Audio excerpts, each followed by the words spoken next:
So hello guys. और last video के बाद मतलब हम लोग आज आगे डिस्कस करेंगे थोड़ी चीज़ें हम लोग अपनी। पहले मैं इसको थोड़ा कैमरे के फ्रेम में ले आऊँ। हाँ, और थोड़ा इसको आगे कर लेता हूँ। हाँ, अब ठीक है। तो आज मतलब हम लोग डिस्कस करने वाले करंट इलेक्ट्रिसिटी में वेरिएशन ऑफ हमारा जो टेम्परेचर होता है, variation of resistivity,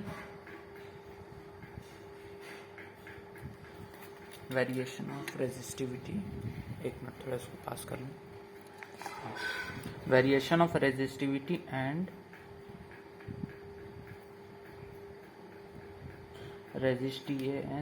resistance with temperature. Temperature के साथ हम रेजिस्टिविटी और रेजिस्टेंस के टेम्परेचर को मतलब डिफरेंस को मतलब चेक करेंगे हम। तो देखो एक चीज़ ज़रा आप देखो ध्यान से कि जो आपके मतलब रेजिस्टेंस होते हैं, देखो सबसे पहले हम एक बात बता दूं मैं आपको। हमारे पास नेचर में एक मेटल्स पाए जाते हैं, मेटल में मेटल और नॉन मेटल। अब मेटल जो प्योरली मेटल के बने होते हैं वो कंडक्टर्स हो जाते हैं, ठीक, कंडक्टर्स हो जाते हैं। फिर मेटल और नॉन मेटल के मिक्सचर से बनते हैं हमारे पास कुछ सेमी कंडक्टर्स,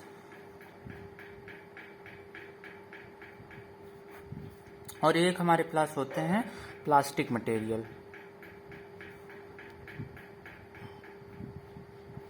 या फिर इंसुलेटर्स। अब इनकी अलग कहानी, पूरी होल्स और उसकी पूरी अलग कहानी है इनकी, तो उस पर आप मत जाओ।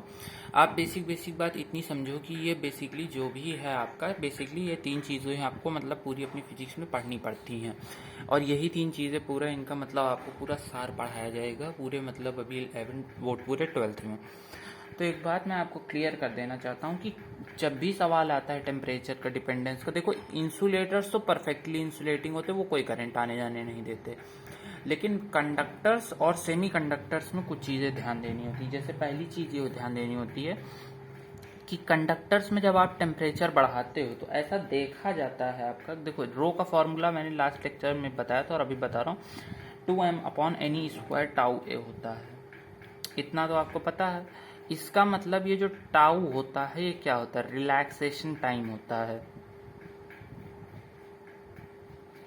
Relaxation time. अब एक चीज अगर ध्यान से देखो, इतनी चीजें जो हैं ये तो सब कांस्टेंट ही हैं। अगर ये सब कांस्टेंट है तो आपका जो रो हुआ वो डायरेक्टली प्रोपोर्शनल टू 1/टाउ हुआ। अब एक चीज जरा ध्यान से देखो, अगर आप मतलब टेम्परेचर बढ़ाते हो तो कोलिजन जो होंगे वो फास्ट हो जाएंगे, तो टाउ जो होगा वो घट जाएगा। भाई एक इलेक्ट्रॉन अब जल्दी जल्दी दूसरे इलेक्ट्रॉन से कोलाइड करेगा, तो आपका जो ये मतलब ये वाला होगा, मतलब आपका टाइम जो होगा टाउ वो घट जाएगा। तो टाउ घटेगा तो आपका जो रो होगा वो बढ़ जाएगा।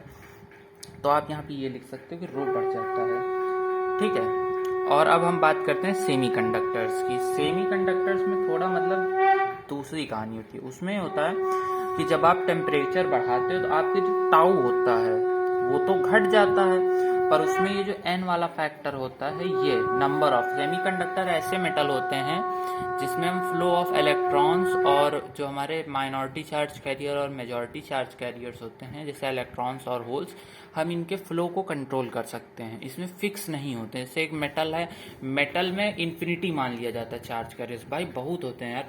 अगर तुम देखो, अगर तुम मान लो जिंक, जैसे तुम जिंक छोड़ो, एल्युमिनियम मान लो, अगर तुम 1 मोल एल्युमिनियम लेते हो तो उसमें जो एलिमेंट्स होंगे तुम्हारे पास 6 × 10⁻23 इतने इलेक्ट्रॉन्स तुमको मिलेंगे एल्युमिनियम में। तो ये काफ़ी ह्यूज नंबर ऑफ इलेक्ट्रॉन्स हैं। तो मतलब इन्फिनिटी मान सकते हो यार, इतना पैसा अगर तुम्हारे पास हो तुम धरती में क्या नहीं कर सकते हो। इसलिए बहुत बड़ा नंबर होता है। और 1 ग्राम एल्युमिनियम होता नहीं है यार, एक वायर में पता चला कितने ग्राम एल्युमिनियम, टनों में वायर आते हैं, तो सोचो कितने इलेक्ट्रॉन के कैरियर होंगे। इसलिए लेकिन सेमीकंडक्टर में ऐसा नहीं होता। जैसे गैलियम है तुम्हारे पास, तो गैलियम में अगर T = 0 पे x है तो T = 100 पे एक्स नहीं रहेंगे, कुछ वाई हो जाएंगे, बदल जाएंगे, और एक्स और वाई के हम रेशियो को कंट्रोल कर सकते हैं। तो यहाँ पे जो एन होता है, टाउ तो घट जाता है, टाउ बढ़ता नहीं है, यहाँ पे टाउ घट जाता है, मैंने गलती से लिख दिया, लेकिन एन जो होते हैं वो आपके बढ़ जाते हैं। तो ये नीचे वाले फैक्टर एक दूसरे को थोड़ा कॉम्पनसेट करने की कोशिश करते हैं, पर इसमें से आप डोमिनेट कर। और जब भी ऐसी सिचुएशन आए तो आप कभी भी एग्ज़ाम में अपने दिमाग मत लगाएं, आप हरदम एक्सपेरिमेंटल डाटा के ऊपर बिलीव करें। तो ऐसा देखा गया है कि ये जो आपका एन होता है ना, ये डोमिनेट कर जाता है, इसलिए इसकी जो रेजिस्टिविटी होती है आपकी, ये जो आपकी घट जाती है, मतलब आपकी बढ़ती नहीं है। अब ये बातें आपको मतलब क्लियर हो गई होंगी, आई हो। तो अब आगे हम लोग बात करते हैं। देखो, अब आके हम लोग जो मेन चीज़ हमारी होती है वो होती है हमारी टेम्परेचर डिपेंडेंस।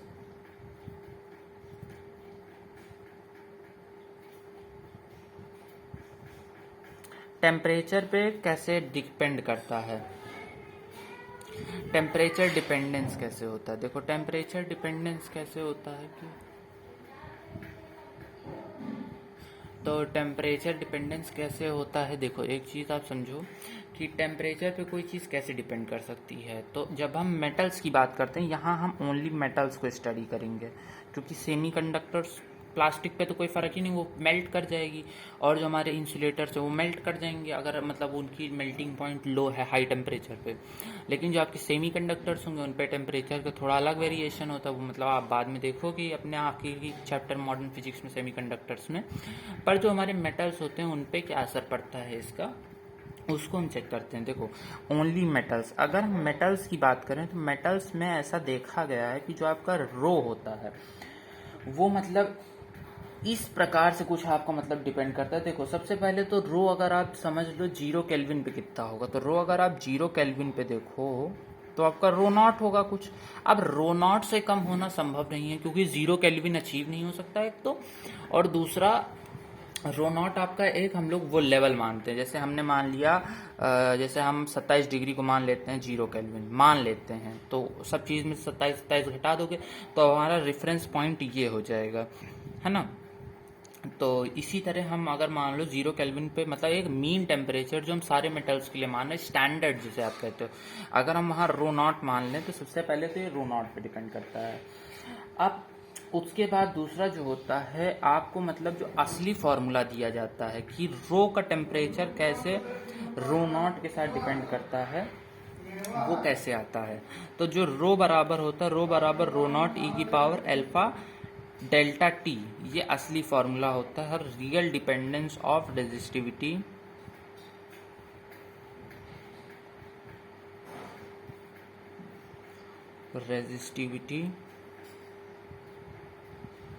ऑन टेम्परेचर, ये रियल फॉर्मूला होता है इसका।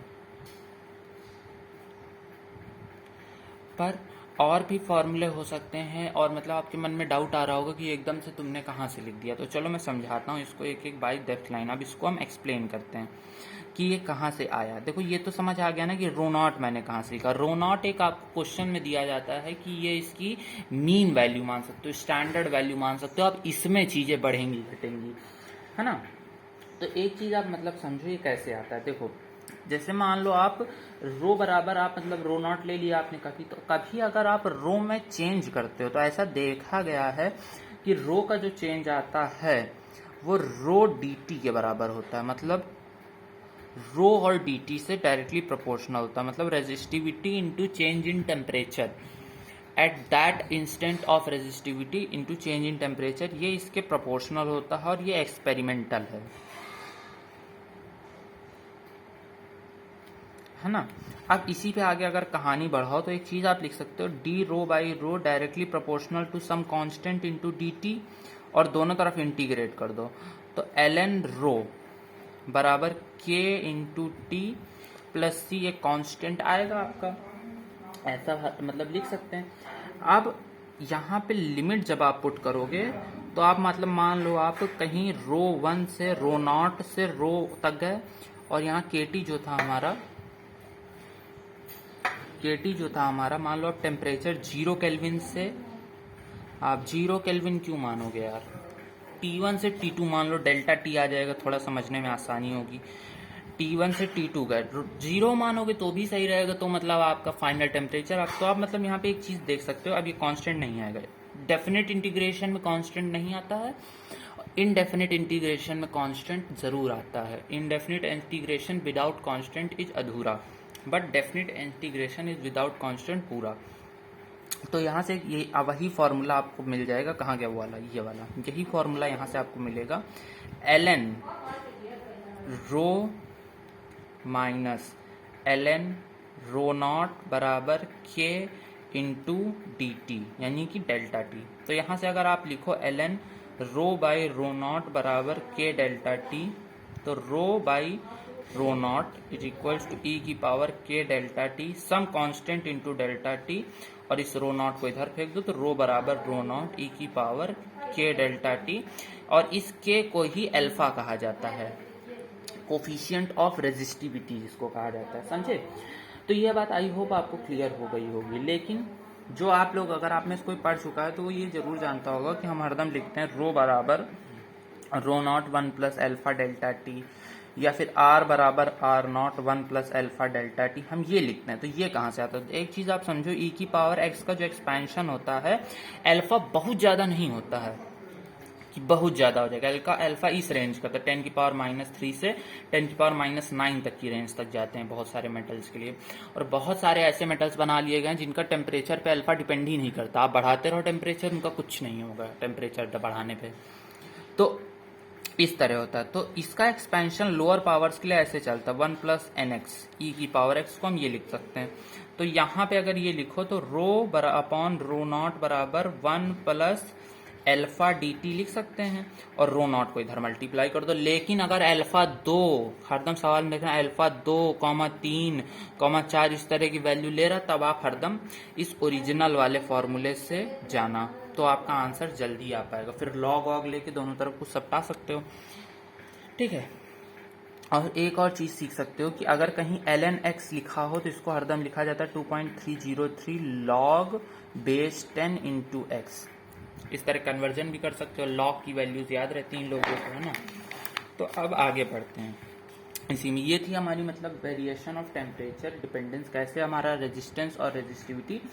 देखो अभी हमने रेजिस्टिविटी को डिस्कस किया है, अब हम रेजिस्टेंस को डिस्कस करते हैं। देखो रेजिस्टेंस हरदम होता है रो एल बाई ए, तो आर डायरेक्टली अगर एल और ए देखो होता है चेंज, मैं ऐसा नहीं कहता हूं कि लेंथ में भी चेंज आ सकता है, क्योंकि भाई मेटल बढ़ेगा भी तो उस चेंज को भी हम मतलब अगर कंसीडर करें तो एक चीज आप समझो, आर जो आपका होगा, आर फाइनल जो होगा वो R not 1 plus alpha d t ये होना चाहिए, और आपका वहीं पे जो एल फाइनल होगा मतलब लेंथ जो फाइनल होगी, आप थर्मल एक्सपेंशन में पढ़ते हो, आप इसको लिख सकते हो कुछ भी बीटा डी टी मान सकते हो, वैसे अल्फा ये भी होता है, वहां हम लोग पढ़ते हैं।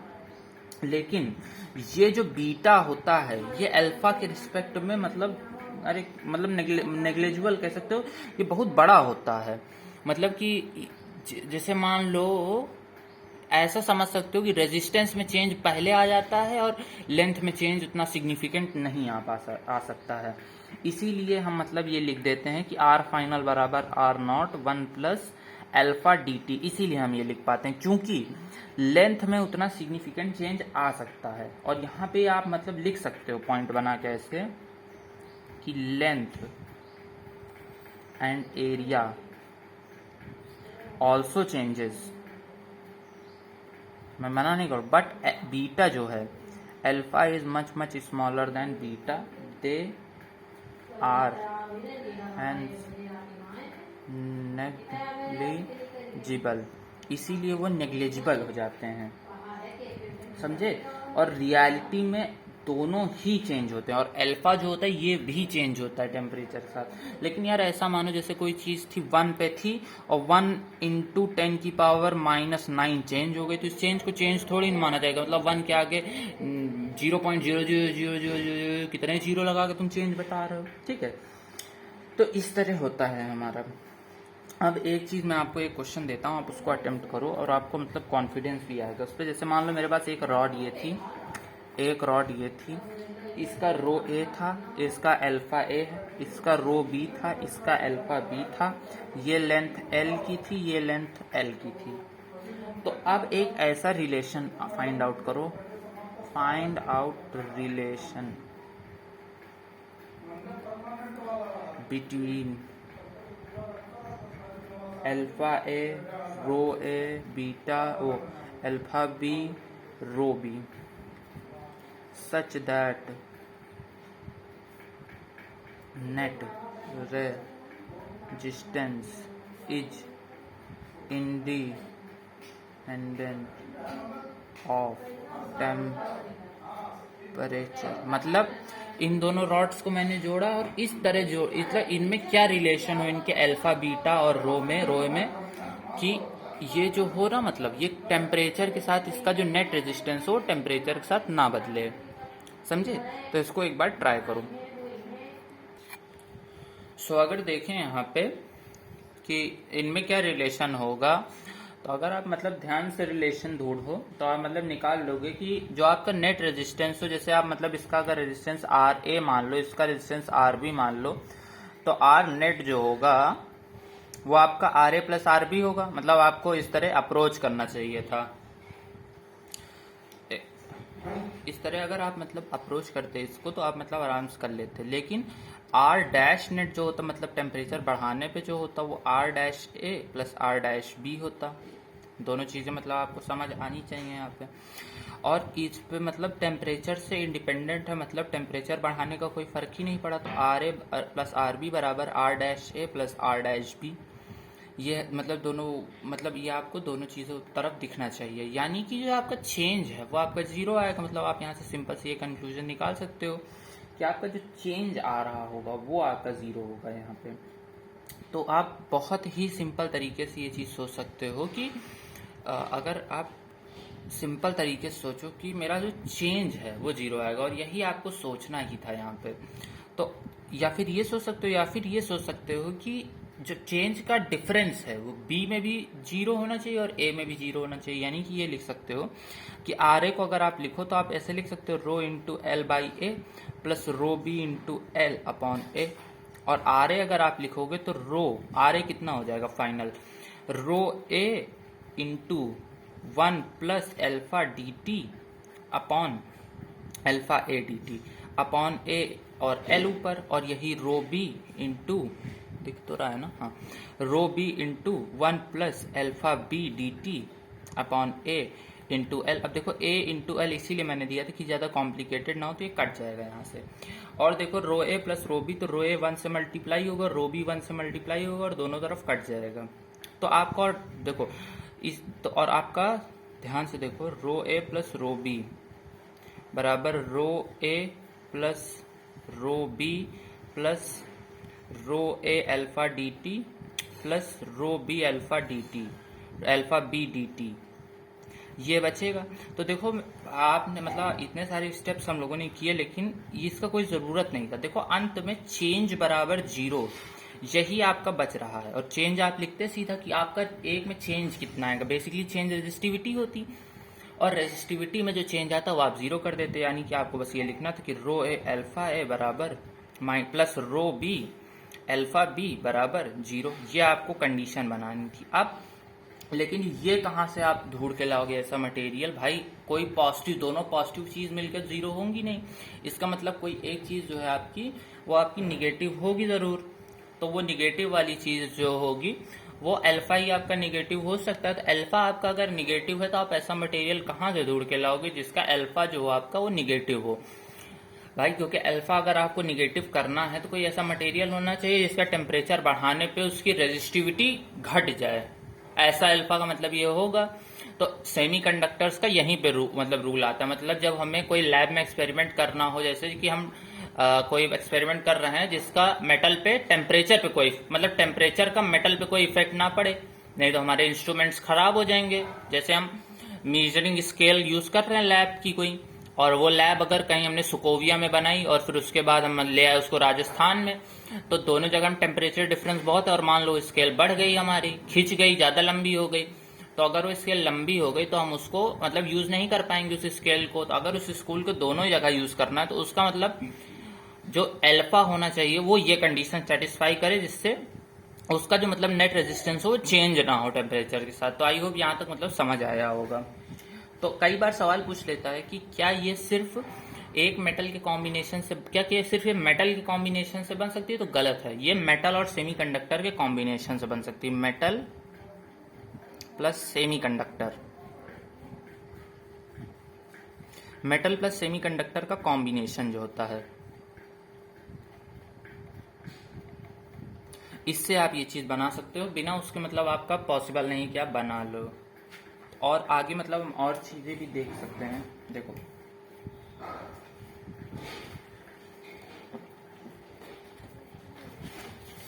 यहां तक आपका टेम्परेचर डिपेंडेंस होता है। अब टेम्परेचर हमने 3-4 चीजें कंपेयर, जैसे रेजिस्टेंस हमने डिस्कस कर लिया किस किस फैक्टर्स पे डिपेंड, जैसे R बराबर रो L बाई ए, इसको पूरा डिस्कस कर लिया। टेम्परेचर से डिपेंडेंस, लेंथ जो होती है हमारी मैंने बता दिया, लेंथ वो ली जाती है जितने से करंट हमारा पास होता है। एरिया वो लिया जाता है जिस एरिया पे करंट टकराता है। ये नहीं कि आप ये एरिया ले लो। तो एरिया, ये रेजिस्टेंस इस बात पे भी डिपेंड करता है कि आप लेंथ और एरिया कौन सा वाला ले रहे हो। नहीं तो रेजिस्टेंस अगर इधर से आ रहा होगा करंट तो आपका रेजिस्टेंस और एरिया दूसरा हो जाएगा और लेंथ भी आपकी दूसरी हो जाएगी। तो रेजिस्टेंस इस बात पे बहुत ज़्यादा डिपेंड करता है कि आपका करंट उस पीस में किधर से आ रहा है। लेकिन अब कुछ सिंबल्स की बात करते हैं। हम सर्किट में हरदम इस तरह बड़े बड़े रेजिस्टेंस नहीं बनाते। हम सर्किट में एक रेजिस्टेंस जो होता है इसको डिनोट करते हैं इस तरह, और अगर इसके ऊपर इस तरह लगा दिया तो ये एक मतलब रियोस्टेट हो जाता है, मतलब एक वेरिएबल रेजिस्टेंस हो जाता है। अभी आप लोग मतलब रेजिस्टेंस बॉक्स भी देखोगे वो भी हमारा वेरिएबल रेजिस्टेंस ही प्रोवाइड करता है। सर्किट में लैब्स में आपने देखा होगा रियोस्टेट मतलब एक ऐसा होता है, उसके ऊपर कॉइलिंग होती है, उसको ऐसे ऐसे उसके ऊपर ग्रिड जो होती है उस पर मतलब उसको स्लाइड करवाया जाता है तो वो अपना रेजिस्टेंस चेंज करता है। तो यहाँ तक हमारे चैप्टर का एक मतलब इंपॉर्टेंट पार्ट खत्म होता है। अब आगे जो हमें डिस्कस करना है वो होता है हमारी सर्किट थ्योरी।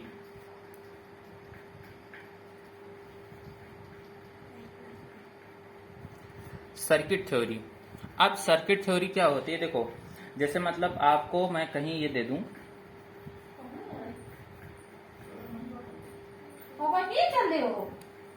5 वोल्ट का रेजिस्टेंस और यहाँ पे कुछ भी आप मान लो 5 ओम का। तो अगर सर्किट थ्योरी को डिस्कस करें तो सर्किट थ्योरी बेसिकली हमारी ये कहती है कि आपके देखो जो सिलेबस में सर्किट्स होते हैं उसमें 3 कंपोनेंट होंगे। एक हमारा होगा रेजिस्टर, एक हमारा होगा कैपेसिटर और एक हमारा होगा इंडक्टर। 3 हमारे होंगे इसमें। तो रेजिस्टर हम अभी पढ़ेंगे, कैपेसिटर हम कैपेसिटर चैप्टर में पढ़ेंगे और इंडक्टर को हम पढ़ेंगे EMI AC वाले चैप्टर में। वहाँ पे हम मतलब इस इंडक्टर सर्किट को पढ़ेंगे। ये थोड़ा डिफरेंट होता है और ये आपको मतलब सबसे कम पढ़ना होगा इंडक्टर अपने कोर्स में। इंडक्टर क्या होता है? तो इंडक्टर इंडक्टेंस देता है, कैपेसिटर कैपेसिटेंस देता है, रेजिस्टर रेजिस्टेंस देता है। ये 3 सर्किट होते हैं। तो सर्किट थ्योरी ये कहती है कि मतलब आपको हर उस सर्किट का मतलब पूरा एनालिसिस करना है सर्किट थ्योरी में, जो मतलब आपको मिलेंगे इस चैप्टर में। जैसे रेजिस्टर के कई कॉम्बिनेशन मिलेंगे जो क्लास 10th की भी बेस पे आप देखोगे कि कैसे सीरीज, पैरेलल और सिमेट्री सर्किट क्या होते हैं, VI मेथड्स क्या होते हैं, लूप लॉ क्या होते हैं, किरचॉफ्स के लूप लॉ क्या होते हैं, किरचॉफ के करंट लॉ क्या होते हैं, वो सब हम इस पूरे मतलब सर्किट थ्योरी में देखेंगे। तो आप हेडिंग बना सकते हो सर्किट थ्योरी हमारी। सर्किट थ्योरी तो मतलब बेसिकली बेसिक बातें जो होती हैं, जैसे आप मतलब ये तो जानते ही होंगे कि सबसे पहले हम मतलब इसमें कुछ बेसिक चीज़ें डिस्कस करते हैं। जैसे बेसिक चीज़ें ये होती हैं, सबसे पहले आप ये समझो कि अगर कोई सर्किट ऐसे जुड़ा है, 20 वोल्ट की बैटरी है हमारी, मैं एक ही में समझा दूंगा, ऐसे ऐसे ऐसे ऐसे मान लो ये R है, ये R है, ये 20 वोल्ट की बैटरी। तो एक बात जरा ध्यान से समझो कि पोटेंशियल जो होता है, potential is a property of point, is a of point. Potential एक पॉइंट की प्रॉपर्टी होती है। और एक सर्किट आपका कुछ ऐसे दिया गया है R R, और दूसरी चीज जो होती है कि इफ करंट इज फ्लोइंग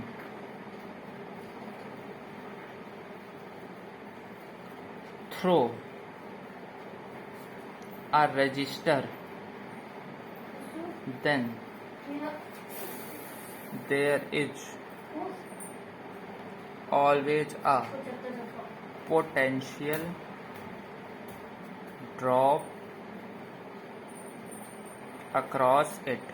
मतलब अगर करंट किसी रजिस्टर से फ्लो कर रहा है तो हरदम उसके अक्रॉस जो होगा आपका पोटेंशियल ड्रॉप भी होगा, जरूर होगा। तो देखो ये इस चैप्टर का मेन क्रक्स होता है, इसे ही आपको मतलब समझना चाहिए कि कैसे होता है। देखो कैसे होता है, इसको आप मतलब ऐसे अंडरस्टैंड कर सकते हो कि जो करंट निकालता है हमारी ये बैटरी की पॉजिटिव, बड़ा वाला पॉजिटिव होता है, छोटा वाला निगेटिव होता है। तो अगर बड़े वाले की तरफ से करंट ऐसे चलेगा, zoom zoom zoom zoom zoom zoom zoom zoom, ठीक है। अब मान लो R1 यहाँ है, R2 यहाँ है, तो सबसे पहले इस सर्किट की एनालिसिस करते हैं पूरी, इसको मतलब पूरा समझते हैं। NaLySs कई चीज़ें इस सर्किट में समझनी है हमें, तो ध्यान समझना, काफ़ी चीज़ें क्लियर हो जाएंगी। जैसे R2 ये है और ये V वोल्ट की बैटरी है। तो करंट मैंने बताया ऐसे चला I करंट, ऐसे चला I करंट, ऐसे का चला I करंट पहुंच गया यहाँ पे। अब I यहाँ पे मान लो आप कोई डोर लगा है, अब ये I करंट यहाँ पे मतलब नॉक करेगा कि नॉक नॉक, तो यहाँ पे डोर खुल जाएंगे, एक डोर इधर को खुल जाएगा, ओपन हो जाएगा, और एक डोर इधर। अब करंट दो जगह जा सकता है। अभी सिर्फ इस सर्किट पे फोकस करो, बाकी किसी सर्किट में मत फोकस करो। ये पॉजिटिव, बैटरी का पॉजिटिव टर्मिनल है, ये बैटरी का निगेटिव टर्मिनल है। तो अगर आई करंट यहाँ से चला है तो अब आई करंट जो होगा, मान लो ये कोई पानी, आप मतलब वाटर पाइप समझो, ऐसे ऐसे वाटर पाइप गई, मान लो जैसे वाटर पाइप थी ऐसे जा रही थी, आगे पाइप दो जगह बंट गई ऐसे, तो कुछ पानी ऐसे, कुछ पानी इधर को चला जाएगा और कुछ पानी इधर को चला जाएगा, लेकिन तो दोनों पानियों का सम होगा वो इस इतने पानी के बराबर ही तो होगा इस जंक्शन पे। तो क्या ये कभी ये हो सकता है कि यहाँ पे कोई पानी रुका रह जाए इस जंक्शन पे, अगर यहाँ पे कोई ब्लॉकेज नहीं है तो ऐसा कभी नहीं हो सकता। अगर यहाँ डिफरेंस है, मतलब इधर जाने के लिए डिफरेंस है, इधर जाने के लिए डिफरेंस है, पोटेंशियल डिफरेंस जिसको हम कहते हैं, तो हरदम कभी पानी यहाँ पे नहीं रुकेगा। तो यही होता है हमारा किरचॉफ्स का पहला रूल। तो फर्स्ट केवीएल जो होता है वो हमारा यही होता है कि at junction there is no charge and also no current stored. मतलब बेसिकली ये कहना होता है, थ्योरी पे इतना मत जाओ कि आपका जंक्शन पे ना तो कोई चार्ज प्रेजेंट होगा और ना तो कोई वो प्रेजेंट होगा करंट। जंक्शन पे आया हुआ सारा चार्ज बह जाता है आगे, और वहां स्टैग्नेट होके नहीं वहां बैठेगा चार्ज वहां पे। अगर इफ एंड ओनली इफ, इसको नोट कर लो, अगर पोटेंशियल डिफरेंस नहीं तब तो रह सकता, तब तो चार्ज को आप चाहे जहां रख दो। If there is a potential difference,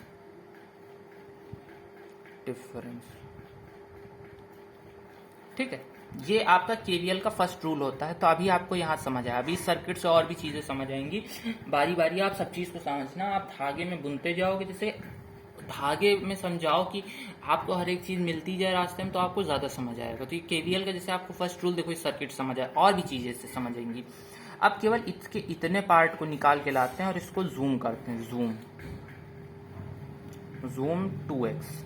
अब देखो 2x जूम करने पे हमें क्या दिख रहा है, करंट जो है I करंट ऐसे आ रहा है, R1 रजिस्टर मान लो I1 करंट गया, R2 रजिस्टर में I2 रजिस्टर में R2 करंट गया, और ऐसे जाके इधर ये फिर इधर I1 करंट आ जाएगा और इधर I2 करंट आएगा इधर से फ्लो होके, और पूरा करंट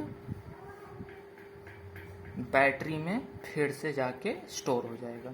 तो क्या एक बात मतलब आप मेरी मान सकते हो कि कभी भी किसी भी सर्किट में करंट कंजर्व्ड होता है, एक क्लोज्ड सर्किट में करंट कंजर्व्ड होता है। मतलब करंट का कंजर्वेशन का क्या मतलब है, करंट के कंजर्वेशन का ये मतलब है कि आई करंट अगर यहां से चला था तो कहीं बीच में गायब नहीं हो गया करंट। अगर प्रैक्टिकल की बात ना करें, मतलब हीट लॉस नहीं हो रहा है आपका और बाकी चीजें लॉस नहीं हो रही हैं, तो उस केस में अगर बात करें तो आपका आई करंट इधर से चला था और I1 करंट इधर आ गया आपका, एकदम सही बात है। लेकिन अब कुछ और बात समझो, अब कोई आपसे पूछ ले कि R1 R2 में कितना कितना करंट गया, तो इसको कैसे आप निकाल सकते हो? इसको हम निकालते हैं सिंपल यूनिटरी मेथड में। देखो क्या होता है, जब भी हम कोई चीज पैरेलल में कनेक्ट करते हैं तो उस चीज के अक्रॉस जो हमारा पोटेंशियल डिफरेंस होता है, जैसे ये V वोल्ट की बैटरी है तो आप कहीं पे भी जीरो मान लो, अगर यहाँ जीरो पोटेंशियल है तो यहाँ V पोटेंशियल है।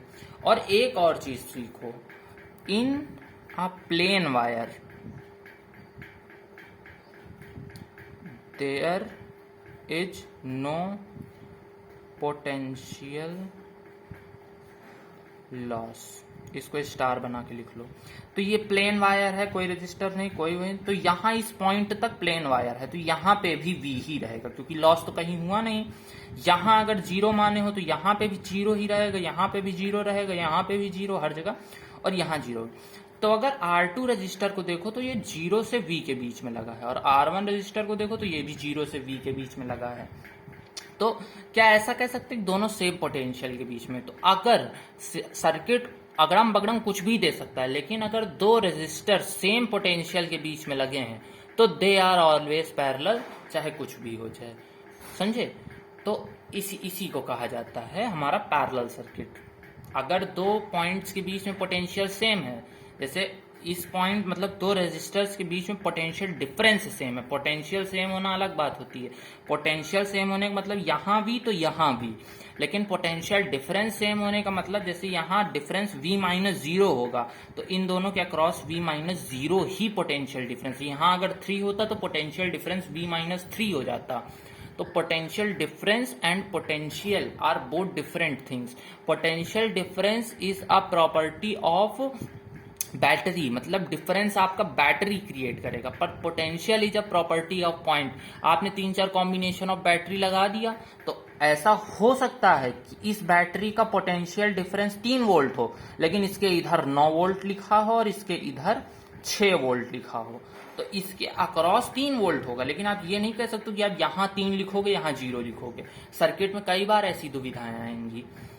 तो आप यहाँ पे अब हमें ये देखना है कि करंट का डिस्ट्रीब्यूशन कैसे होता है। तो सिंपल तरीका होता है करंट का डिस्ट्रीब्यूशन करने का। देखो पोटेंशियल सेम है तो जिसका R V is equals to I R, V is equals to I R होता है, ये आप हरदम जानते हो, है ना, मतलब आपको अभी तक ये पक्का पता होगा। और अगर V कांस्टेंट है तो I inversely proportional to R 1/R, तो आप ऐसे लिख सकते हो I1 R1 बराबर I2 R2, इक्वेशन 1 मान लो, ठीक है। I1 R1 बराबर I2 R2 और I1 प्लस I2 बराबर I नेट, जितना करंट था। तो अगर आपको I1 निकालना है तो इस इक्वेशन को यूज करो। I1 बराबर क्या होगा, I2 R2 upon R1, I2 R2 upon R1, और आपको I1 निकालना है ना, छोड़ो यहाँ से I2 आएगा, I2 निकालो आप, और इसको उठा के यहाँ रख दो। तो I2 R2 upon R1 plus I2 is equals to I net. तो I2 जो आपका आएगा वो आएगा I net into R1 upon R1 plus R2। अब इसको मैं 1 सेकेंड में भी सॉल्व कर सकता था, इन दो इक्वेशंस की जरूरत नहीं थी। कैसे, बात समझो। अगर आपको R1 में करंट निकालना है, R1 में करंट निकालना है तो आप लिखो R2 upon R1 plus R2 into I, इतना करंट आपका R1 में जाएगा, I1। और अगर आपको I2 में करंट निकालना है तो R1 upon R1 plus R2 into आई। और कभी कंफ्यूज हो जाओ कि R1 किसके साथ रखना, R1 R2 किसके साथ, तो कुछ भी लिख लो, मतलब इस तरह आप इक्वेशन बना लो और दोनों को डिराइव कर लो। तो आपको मतलब डिवाइड कर दो, तो डिवाइड करने पे इन दोनों इक्वेशन से आपको एक चीज मिलेगी, I1 अपॉन R2 बराबर R2 अपॉन R1। देखो इनवर्स रिलेशन आ रहा है, इनवर्स रिलेशन, या फिर I1 R1 बराबर I2 R2, क्रॉस मल्टीप्लाई करने पे कांस्टेंट चीजें ही आएंगी। समझिए यहाँ तक बात। तो आई होप यहाँ तक मतलब आपको क्लियर हो गया होगा, डाउट नहीं आ रहा होगा पैरेलल सर्किट में। कि पैरेलल सर्किट देखो कई बातें हम समझ चुके हैं, तो इसको कीप ऑन रिवाइज करना और इसको अच्छे से नोट डाउन करना कि कैसे हम मतलब चीज़ों को यहाँ पे मैनिपुलेट हम कर रहे हैं। तो जिससे आपको मतलब गड़बड़ ना लगे आपने कुछ भी पढ़ने में। बाकी पैरेलल सर्किट तो आप क्लास 10 से पढ़ते आ रहे हैं, 1/R1 प्लस 1/R2 प्लस बराबर। तो ये सब सीरीज और पैरेलल का नहीं, वो तो अभी मैं आखिरी में जब सीरीज भी पढ़ा दूंगा तो दोनों का एक एक फॉर्मूला डिराइव कर दूंगा, वो सिंपल, वो आपको पता भी होगा अभी तक, उसमें कोई उतनी दिक्कत नहीं है। देखो अब हम लोग कुछ और बात करते हैं। पहले सर्किट की एनालिसिस हमने पूरी खत्म कर दी है, अब हम दूसरे सर्किट की बात करते हैं जो होता है हमारा सीरीज सर्किट। सीरीज सर्किट क्या होता है?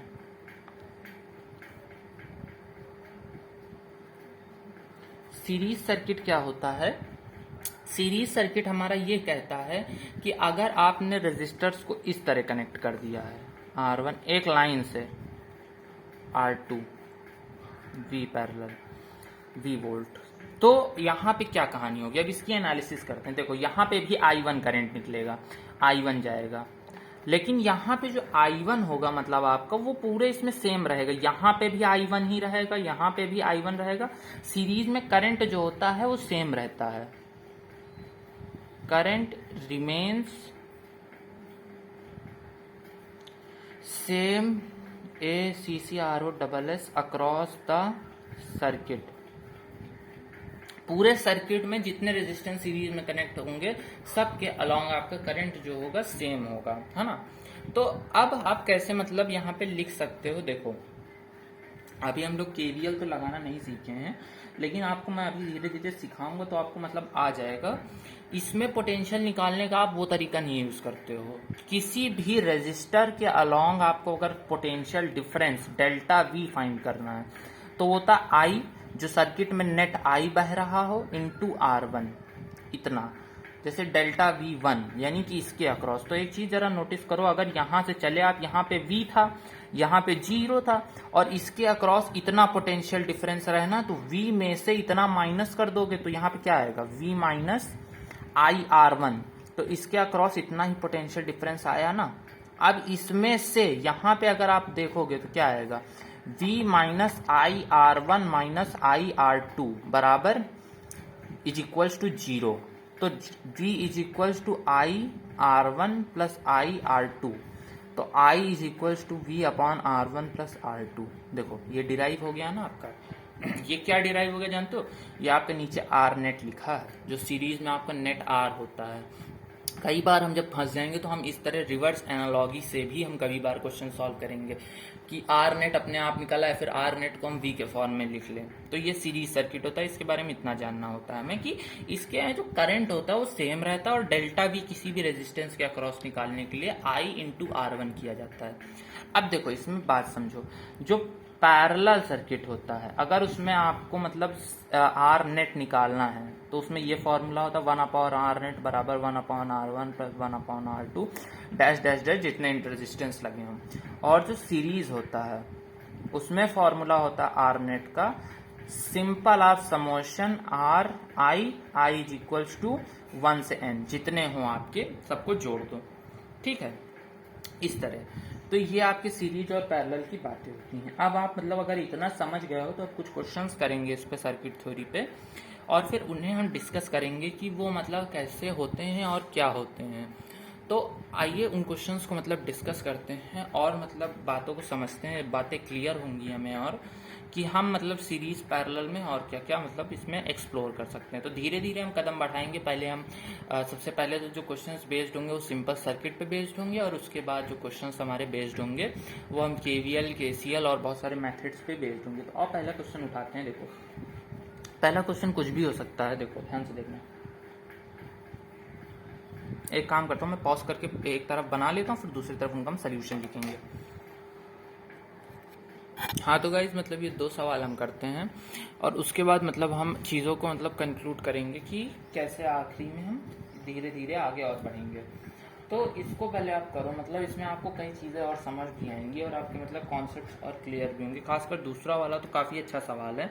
पहला वाला आप अटेम्प्ट करोगे और इसका मैं नहीं सॉल्व करने वाला हूँ, ये आपकी जिम्मेदारी है कि आप इसको अटेम्प्ट करो और इसका आंसर निकालो, आप इसमें पूरी इसकी PhD करो, ठीक है। दूसरा वाला जो क्वेश्चन है वो थोड़ा अच्छा क्वेश्चन है, तो वो मैं सॉल्व करूंगा। इसका आंसर मतलब आप लोग मतलब बताना, कमेंट करना, ठीक है। इसका आंसर। ये इजी क्वेश्चन है यार, इतना कुछ टफ क्वेश्चन नहीं है, इसलिए मैं नहीं बता रहा हूँ। इसको आप समझ सकते हो। देखो, या फिर चलो मैं दोनों ही बता देता हूँ यार, नहीं तो फिर कुछ लोग कहेंगे मंडी हो रहे हो। देखो कैसे करना है।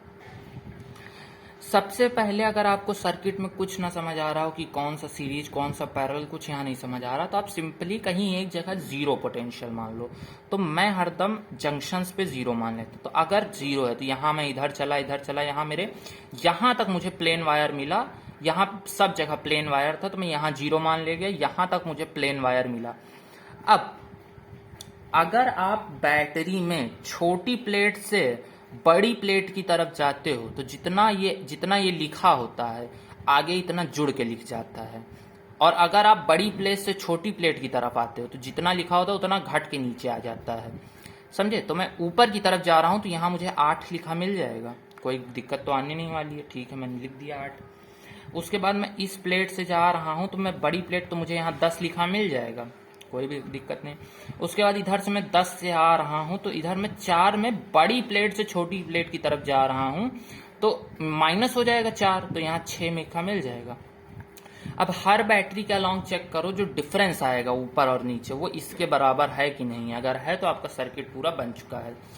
अब आप हर सर्किट के अलॉन्ग आप करंट निकाल सकते हो, किसी भी सर्किट के अलॉन्ग आप मतलब सब चीजें निकाल सकते हो। जैसे कोई भी सर्किट निकाल लो, इसका रेजिस्टेंस 2 ओम है, इसमें करंट निकालना है तो डेल्टा वी कितना है, 2 है, और आई कितना है, V is equals to I R होता है, तो 2/2 यानी कि 1 एम्पियर का करंट फ्लो होगा। और किधर से किधर, हरदम छोटे से बड़े की तरफ। पानी हरदम ऊंचाई से नीचाई की तरफ गिरता है, उसी तरह करंट हरदम लो, मतलब देखो उल्टा लिख दिया मैंने, हाँ देखो मैं खुद कंफ्यूज हो गया। पहाड़, आप इसको पहाड़ से सोचो, एक ऊंची बिल्डिंग है एक नीची बिल्डिंग है, करंट और पानी सेम एनालॉगी चलते हैं। तो आप अगर पानी की पाइपलाइन बिछाओगे तो पानी कभी नीचे से ऊपर नहीं चढ़ेगा, एकदम ऊपर से नीचे आएगा, यानी कि ऊपर से नीचे। तो ज्यादा पोटेंशियल से कम पोटेंशियल की तरफ हरदम करंट फ्लो करता है, ये नियम होता है। ठीक है, पानी वाली बिल्डिंग से आप समझ सकते हो, कभी कंफ्यूज हो जाओ तो। मैं तो इसी तरह समझता हूँ, छोटी छोटी ट्रिक्स बना के। तो आप हर पोटेंशियल के अक्रॉस मतलब निकाल सकते हो इस सर्किट में। लेकिन अब इस सर्किट में थोड़ा कॉम्प्लिकेटेड है। क्यों कॉम्प्लिकेटेड है, देखो मैं बताता हूँ क्यों कॉम्प्लिकेटेड है। आप कहीं पे भी जीरो मान लो, तो चलो मैं यहाँ जीरो मान लेता हूँ, मेरी फेवरेट जगह है, ऐसे मैं जीरो मान लेता हूँ। यहाँ पे कंडक्टिंग वायर है, यहाँ पे भी मैंने जीरो मान लिया, यहाँ पे भी कंडक्टिंग वायर है, यहाँ पे भी मैंने जीरो मान लिया। ठीक, कोई दिक्कत नहीं है, कोई परेशानी नहीं है। लेकिन आप बैटरी को क्रॉस करोगे, यहाँ आप कितना मान लोगे, 2। यहाँ बैटरी, तो क्या यहाँ मैं लिख दूंगा 4? बिल्कुल भी नहीं। इसके अक्रॉस 4 वोल्ट का डिफरेंस रहेगा, लेकिन यहाँ क्या पोटेंशियल रहेगा ये हमें बिल्कुल नहीं पता। तो अब क्या किया जाए, देखो ये एक जंक्शन दिख रहा है आपको, जंक्शन पे ढूंढो। फिर अगर फंस जाओ तो जंक्शन ढूंढो। अब इस जंक्शन पे आप ध्यान दो जरा एक चीज की, इस जंक्शन का पोटेंशियल अगर मुझे पता लग जाए तो मैं इस रेजिस्टेंस के अक्रॉस निकाल सकता हूँ हर तरह। और यहाँ तो यार बहुत सिंपल हो गया, इस जंक्शन का निकालना और आसान हो गया। ये देखो यहाँ प्लेन वायर है, चलो अच्छा इसको यहाँ पे समझाने के लिए इसको टफ कर देता हूँ। यहाँ मैं 2 ओम का एक रेजिस्टेंस लगा देता हूँ। अब यहाँ कुछ हो रहेगा, तो अब यहाँ का पोटेंशियल आप इतनी आराम से नहीं निकाल सकते हो, मुश्किल पड़ेगी आपको निकालने में। तो क्या करो आप एक काम करो, एक चीज करो यहाँ पे आप, और वो चीज जानते हो क्या रहेगा, आप यहाँ पे लगाओ किरचॉफ का पहला लॉ कि जंक्शन पे जो आपका करंट होगा वो टोटल करंट आपका 0 रहेगा। इसका क्या मतलब, या फिर यहाँ ना लगवा दे, मैं दूसरी इलस्ट्रेशन समझाऊंगा। अभी आप सिंपल यहाँ 0 से चले, यहाँ 10 लिख दोगे, और यहाँ 10 है तो यहाँ 6 हो जाएगा, और यहाँ 6 है तो इधर जाओगे तो यहाँ 16 हो जाएगा। अब आप सब जगह का लिख लियो, पीएचडी कर लियो, तो इस पूरे सर्किट को सॉल्व कर चुके हो, यहाँ पे वो नहीं। अब हम नेक्स्ट इलस्ट्रेशन उठाने वाले हैं, वो हम इस वीडियो में नहीं उठाएंगे, और नेक्स्ट वीडियो में उठाएंगे। वो होते हैं किरचॉफ के दोनों लॉ पे बेस्ड न्यूमेरिकल, मतलब कि KVL 1, 2 बेस्ड न्यूमेरिकल्स।